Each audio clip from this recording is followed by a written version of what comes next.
Good, y'all. L Famous, living my life, not thinking about it twice. Don't be scared to like, subscribe, or share this content if you like it. Let's get it. Yeah, man, let's get it. Now, today's story, look at the shirt, y'all. Look at the shirt, y'all. My man Tupac. But what it say? Trust nobody. Yeah, man, trust nobody. You heard? Now, before I get into this story, let me shout out the dude Cartoon. Yeah, Cartoon 53. You heard? The YouTube prison storyteller from Cali, but he reside in Alabama, and he tell dope prison stories. You heard? Right now, I'm in Alabama.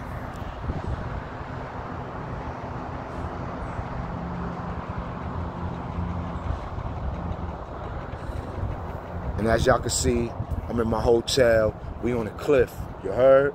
But look at this view. This view is nice, babe. You heard? For being a simple view, it's real nice. And the reason why I'm telling y'all people that, you gotta live life, man. You gotta live life and don't think about it twice. Now, shout out to Cartoon. I'm rock with you. I've been listening to your videos for like over a year. You're super dope. And you one of them official Crip brothers. You understand what I'm saying? You ain't out here promoting no violence. You ain't out here promoting no sucker shit. You heard? So salute to you, homie. You heard? Cartoon 53. I'm on his home turf right now. I'm on his turf right now. So basically, he a dope prison storyteller, and I'm a dope prison storyteller. You heard? And I just want to give him his flowers. Now look, this joint is about don't trust niggas, you heard? Because I'm gonna tell y'all niggas, dude, when you up north with these dudes that be up north. Now the reason why I'm coming up with this video, because you had a dude that's being all over the news right now. You know what I'm saying? They talking about how he did a lot of time. He was running around on some fake reform shit. You know what I'm saying? He did a jailhouse interview where he was talking good and talking about prosperous and all that. But at the end of the day, a little short time after that, now he's being paraded all over the news, you heard, because they saying that he might have had killed somebody. Yeah, man, they saying this dude might have had killed somebody, and this dude just did 20 years, 25 years, you heard? And not only that, he claimed that he was an ex-gang leader. He claimed that he was a disciplinary dude. He was a no-tolerance dude and all that. And I'm going to tell y'all dudes, man, I told y'all in other videos, I do not trust them jailhouse dudes, B. I do not trust them jailhouse dudes, man. Especially them dudes that run around, act like they gangster, act like they run jail, act like they move the crowd, act like they tough and rough, act like, you know, like they the only gangster out here, man. You understand what I'm saying? Like they the only one that did some gangster stuff, you heard? And these dudes be in prison. These dudes got a lot of time. They do a lot of time. They know all the players. You heard? They put in all the work. You understand what I'm saying? You heard? And then they become a chameleon. You heard? They become a chameleon. They change styles. You heard? They get their GED. You know what I'm saying? They get all the programs in the world. They become facilitators. You heard? They be having the good jobs. You know what I'm saying? The good jobs in prison. You heard? The good jobs in prison. You heard? These dudes be like the number one prisoner, B. These dudes be in prison, be on some number one prisoner shit, you heard? You heard? They be doing shit to niggas, you heard? Like a lot of dudes, yeah, they do be disciplinary niggas, you heard? But at the end of the day, these dudes be like chameleons, B. These dudes be faking, B. These dudes be talking all that good shit, talking all that official shit, talking all that. But the real B, these dudes is slimy. These niggas is shiesty. These niggas is foul, B. You heard? Let me tell y'all dudes out there, if y'all got people that was mans, got locked up, and y'all ain't looking out for them, y'all ain't going to see them, you know what I'm saying? Y'all ain't giving their family nothing. Y'all ain't doing nothing for them. 9 times out of 10, they up north talking bad about you, man. Yeah, man. I got to keep it real with y'all. Because even I was doing that, man. I remember my man, a few of my friends, you know, really in particular one friend that I used to roll with. We used to be in the tunnel, the key, everywhere. My grandmother used to even let him in my house when I'm asleep. You understand what I'm saying? But when I got locked up and I did that 7 years, he ain't send me a letter.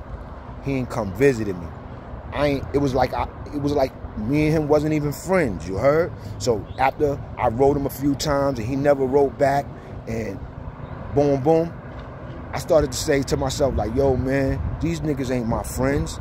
Or I started to think a lot of the people in the street that ain't looking out for me, that ain't there for me, that ain't fucking with me, they ain't my friends. And I started having bad thoughts about them, you heard? So I started thinking that, yeah, man, when I get home, I'm gonna be doing this to people. My attitude is gonna be like that towards people. You know what I'm saying? You heard? I started feeling like people owe me something. You heard? I started feeling like anybody that did me wrong, I started looking at them in a way like they was in prison with me. You know what I'm saying? Everything that I was going through, I was putting off on them. You know what I'm saying? Cause I was lonely. You know what I'm saying? Because I wasn't getting no letters. I wasn't getting no visits. You know what I'm saying? I wasn't getting no money orders from people like that. So basically, I started feeling like, yo, man, you know something? When I go home, man, a lot of these niggas gonna get it, man. A lot of these niggas gonna get it. You heard? But the dude that was considered my friend, I told myself, I would never talk to him a day in my life. You heard? I told myself, I said, yo, when I get out, I'll never talk to this dude. You know what I'm saying? This dude, that nigga was my man. That nigga, me and this nigga used to do everything together. You know what I'm saying? And in the 7 years I did, this nigga ain't write me a letter. He ain't do nothing, you heard, for me. It was like I didn't even know him. And I wrote him letters. I wrote him like 3 letters on that bid. And he never wrote back. Never wrote back. So it'd be a lot of dudes that be up north, they be feeling some type of way, man. But they claim that they official. Now, if you official, you got to get rid of all that, because when you find yourself in prison, and when you really find yourself in prison, you know that there's nobody else to blame, not even the victim, not even the person that snitched on you. There's nobody else to blame for you being in prison but yourself. You know what I'm saying?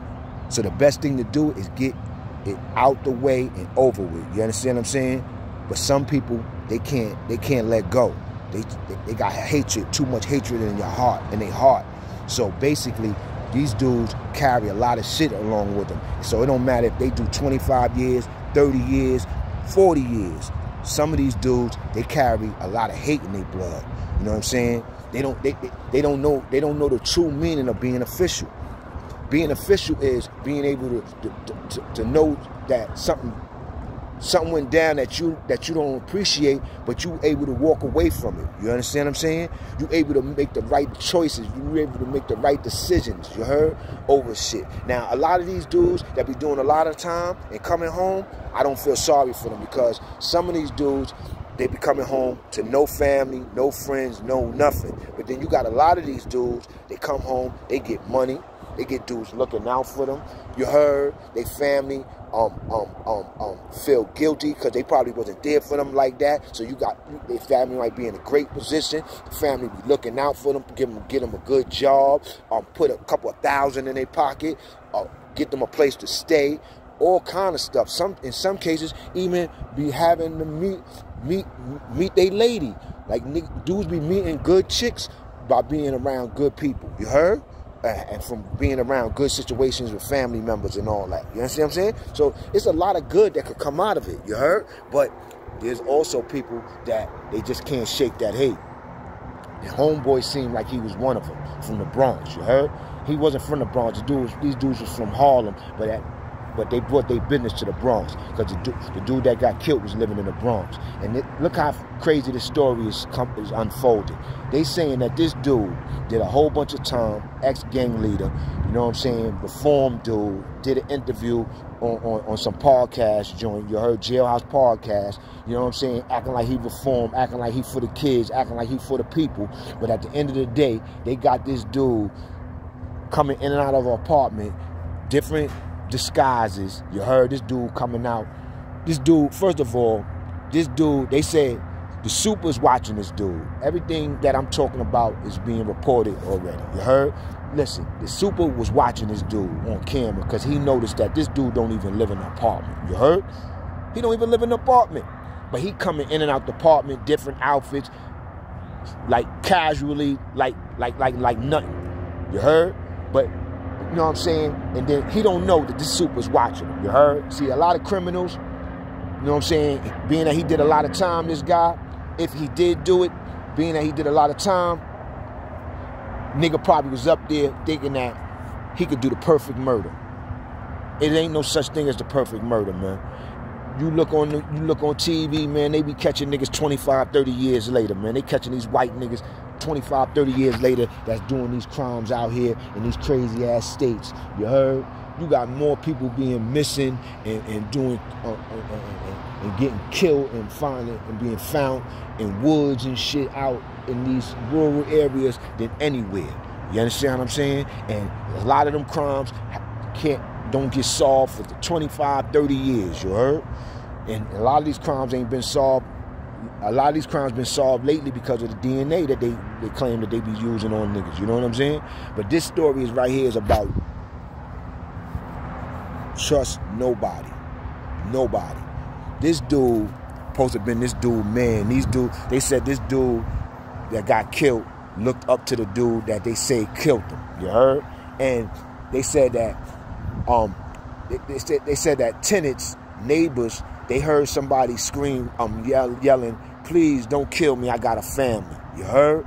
And then next thing you know, they said they heard shots. And then next thing you know, you got the super looking at this dude coming in and out the apartment like nothing never happened. You heard? Because people really don't know nothing never happened, even though the neighbors heard what they heard, but they ain't say nothing. Now, if you listen to what the neighbors said they heard, that's crazy, B. Because if a nigga said, "Chill, B, I got a family," that's letting you know, man, that at him dying, that's all he could think about is a family, man. And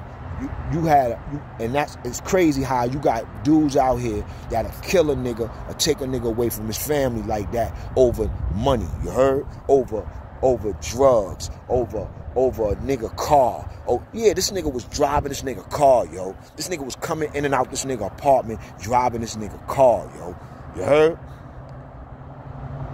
And I'm pretty sure he was one of them dudes up north running around acting like he was official, because he came out saying he did an interview claiming that he was official. But I'm telling you, B, it's a million of them dudes locked up. Them dudes don't be official, man.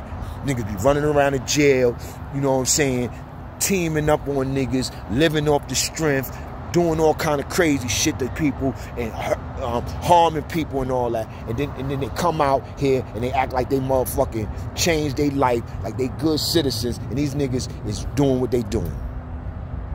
Going right back to jail for something worse than what they went to jail the first time for. This is what these niggas is doing. You heard? You had the nigga Blue Boy, did 39 years, back in jail within a year. You heard? You got this nigga. You heard? This nigga, they dragging this nigga out in a white suit. He coming out of the 44th precinct. You know how many times I've been locked up in that precinct? You heard? He coming out of the 44th precinct, B. You understand what I'm saying? With a white suit on, B.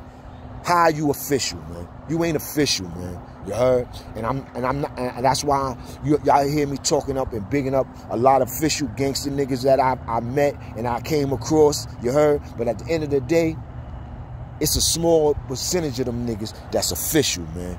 You heard? Because if you official, man. You know what I'm saying? You ain't gonna be official in them yards and then come out here and do some slime, some dirty sleazeball shit. You understand what I'm saying? You heard? And that's what these niggas be doing, B. These niggas be preying on dudes that got more than them, man. They be preying on dudes that they feel is successful than them, man. You heard? You know what I'm saying? They be preying on dudes, yeah. They be preying on dudes that's successful. You heard? This is what they be doing out there, man. You heard? So that's why I got the shirt on. Tupac, trust nobody, man. Trust nobody. Trust nobody. They saying that this dude that got killed, they say he looked up to this killer, man. They say he looked up to his killer. So that brings me back to what I was telling you about in the first, when I was saying it first in the video. when I was up north, everybody that didn't look out for me, that I felt that I supposed to look out for me, I was saying that I was going to do something to the niggas when I came home.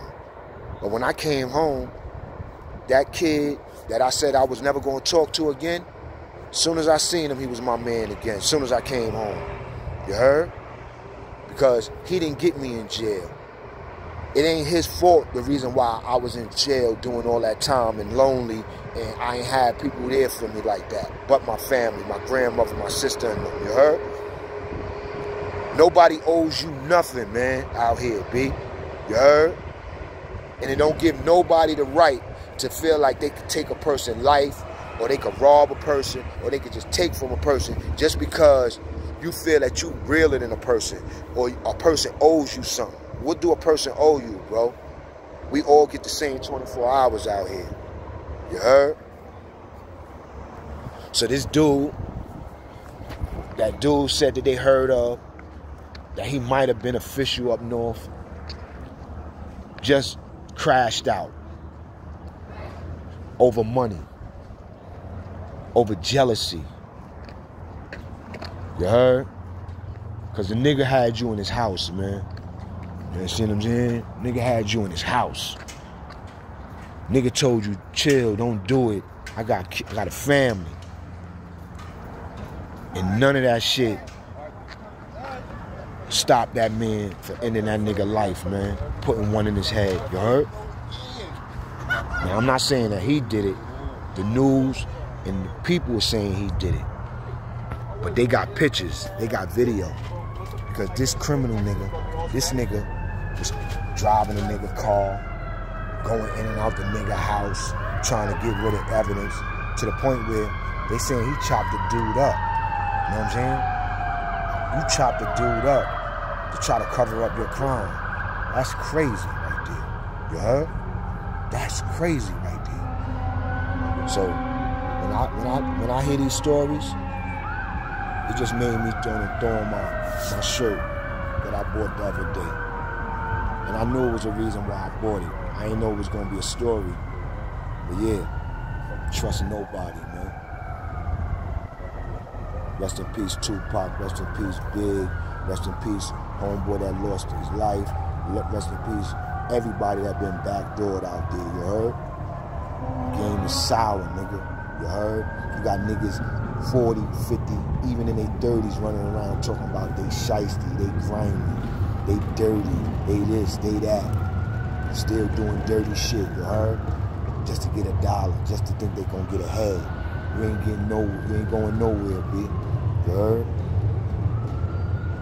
You walking out of a motherfucking precinct with a white suit on, like you Jeffrey Dahmer, nigga. You know what I'm saying?